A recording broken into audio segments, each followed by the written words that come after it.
What's up, guys? This is going to be a hopefully brief explanation of JOLL. At the very least, it'll be the most brief explanation that I've given to date.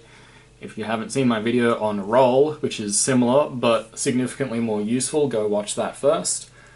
Anyways, so JOLL. What does JOLL stand for? Well, it doesn't really stand for anything. I just kind of put, my first initial at the start of it, because when looking for like an explanation as to like why roll was named ROLL, I couldn't really find anything. I think I found that the people who did make it, one of their initials might have been an R. Even if it wasn't, it was pretty nonsensical, so I figured, fuck it, I'll just name it after myself. I'm the one who's documented it the most up until now and talked about it the most and presumably used it the most.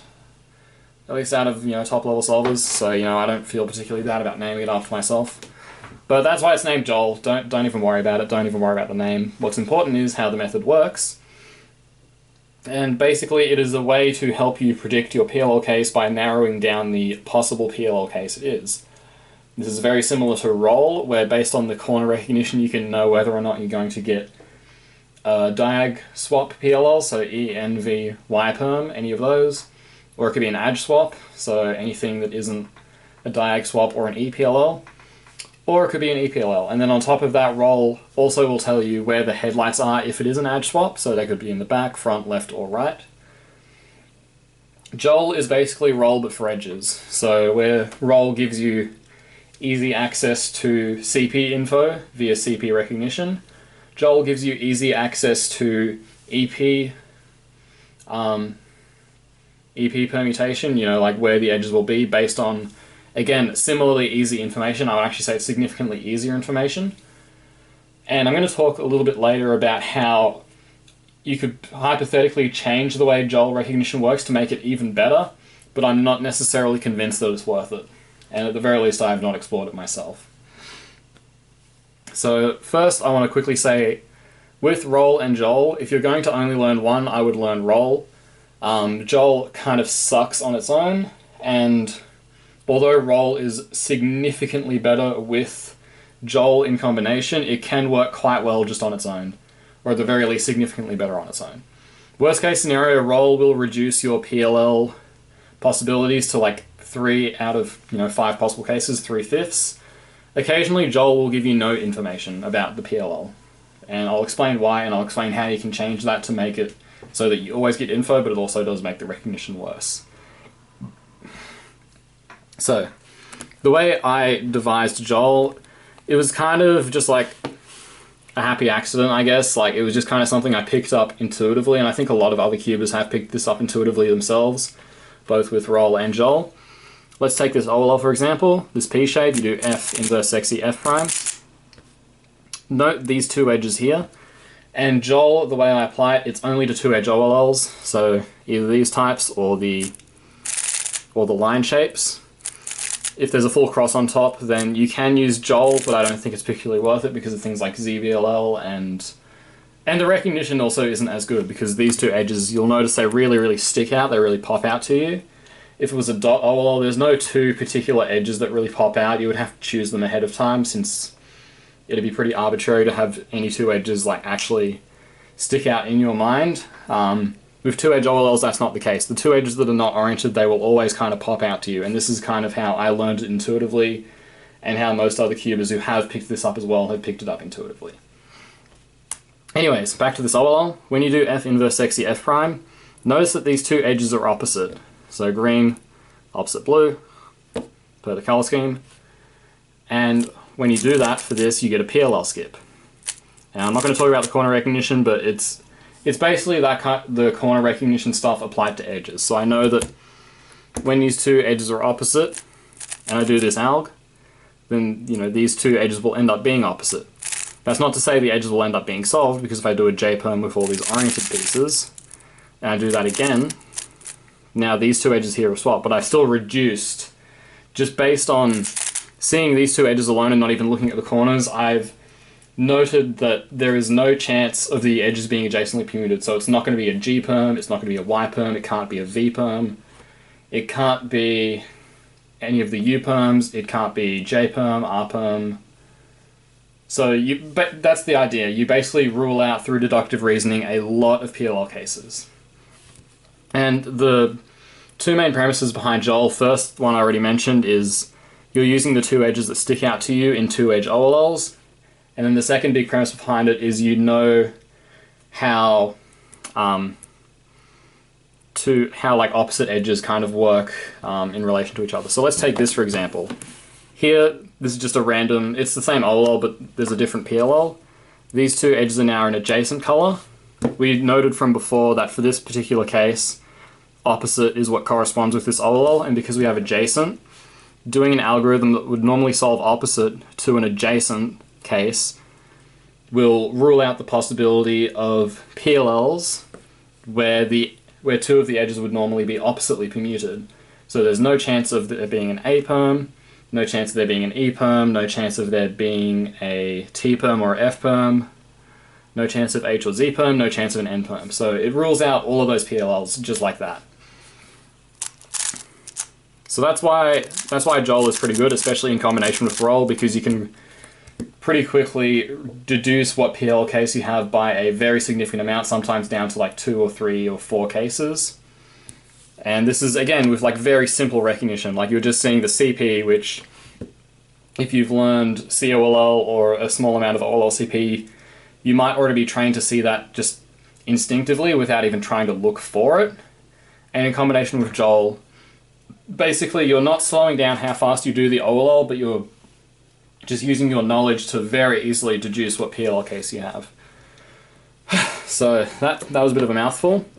So that's how it would apply to, again, like this type of OLL case where the PLL skip recognition corresponds with opposite edges. Let's take a case where the PLL skip recognition corresponds with adjacent edges, so fat soon. We've got a block here, go on there, block there. And no swap CP, because these are opposite. Fat soon gives you a PLL skip. Take this case for example. We once again have adjacent here, adjacent here. You might be thinking, oh, since they're both adjacent, this will correspond to the edges being oppositely permuted, right? So you might think, okay, this does lead to there being T perm, F perm. It has to be T perm, F perm, A perm, or E perm, or H or Z. That's what you might think. Well, that's where you're wrong, kiddo, because two adjacent edges doesn't really give you any information. You know that these correspond to two adjacent edges being solved. So what happens when you say swap these two edges and just two arbitrary corners, let's go with these two. Well, what happens is these two same edges that haven't moved, they will still be solved with each other, but the other two edges are now adjacently permuted. So that's kind of the big bummer with JOLL, is sometimes if you have adjacent corresponding with adjacent like that, then it gives you no information really. And you can still use roll for information, and that's why I again suggest you learn roll first, JOLL second, because roll is what gives you the big bulk of information, and JOLL is what like really refines it in nice cases. So there's basically 4 rules with JOLL. So if the OLL alg is opposite, it has like opposite edges, that will be what gives you the most information. So if there's an opposite corresponding with an opposite, that means opposite. So T perm, F perm, N perm, E perm, da da da da. So those select few PLLs. If you have opposite corresponding with, if you have opposite on one end and adjacent on the other, so say, yeah, this is a good example. So for Fruoff, these two edges are adjacent, but let's say in the solve we see that they are opposite. If there is opposite happening either on the PLL skip recognition, which is not here, so this is getting really rambly. I'm sorry that's getting really rambly, I'm trying my best to explain it. Basically, if there's opposite on one and adjacent on the other, that means there will always be adjacent. So in this case, there's opposite here, but it normally corresponds with adjacent. That means it'll always be adjacent. Let's take, this is a better counterexample. So this is the PLL skip recognition again. This time it's opposite here, so opposite is what corresponds with the PLL skip, but now that we see that they're adjacent. So again, if there's adjacent or opposite on one and then the opposite on the other, so opposite adjacent or adjacent opposite, there will always be adjacent, and like I said, that corresponds to adjacent. So with that, you narrow it down to I believe 3/5 of the PLL, and then if you add ROLL, roll on top of that, then you get even more deductive reasoning. So that's the first two rules. So if opposite is on one and opposite's on the other, opposite.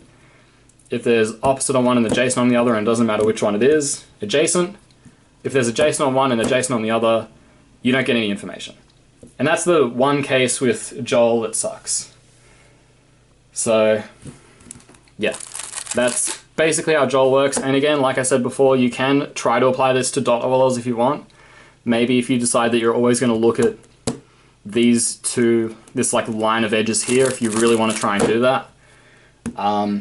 I've never tried to do that myself because, again, this is something I kind of learned intuitively just by doing solves. I never actually went out and tried to learn it, at least not at first. I just over time picked up a bunch of cases this way. And then same with all edges oriented. Because the edges are oriented, nothing really sticks out. You would have to look at the sides, and then again, I just think ZBLL is better, or if it's like a soon, like just do it soon because it's a soon, and don't really think too hard about it. So that's basically how JOLL works. Again, you don't really want to use it as a standalone method. You would want to use it in combination with roll. And if you don't want to commit to learning both of those, then just learn roll instead. So that's why I don't like it for dots, that's why I don't like it for ZB. And then the last thing I'm going to talk about is the alternative method that hypothetically could be picked up.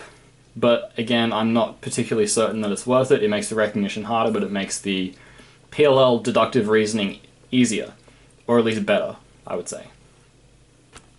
Let's take this FASOON again. With these two obvious edges, they're adjacent.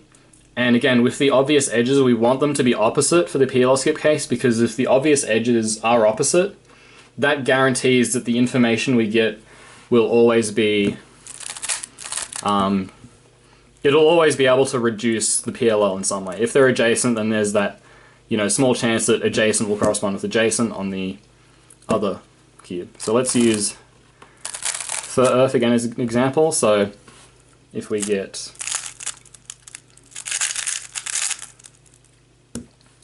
opposite here, and we know opposites there, able to reduce PLL to op swaps. But if they're adjacent, and I'm not particularly good at setting these up.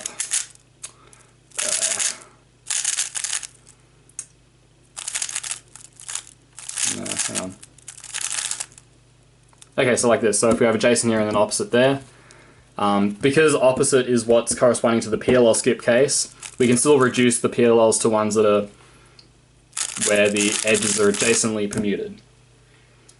So going back to my original point, how we can make recognition technically better, or at least more useful, more consistently, we don't have to use the two opposite edges, or the two obvious edges rather, the two obvious edges, the two that are misoriented.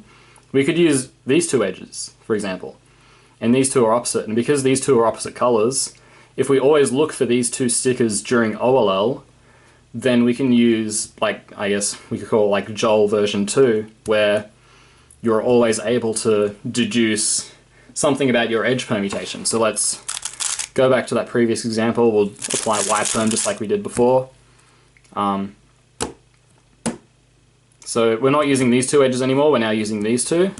Because we know that these two are opposite colors, we know that if these two aren't opposite colors, so we have adjacent here, and because we have an adjacent here and an opposite there, the same theory applies. That means the edges have to be adjacently permuted, and we actually know that for a fact this time. And we can do that. Or alternatively, let's say we have this, and we see these two edges and we know that they are opposite, and that corresponds with opposite. We know, great, we know for an absolute fact that this corresponds with oppositely permuted edges, so it'll be T perm, F perm, something like that. Or A perm. A perm was also possible there.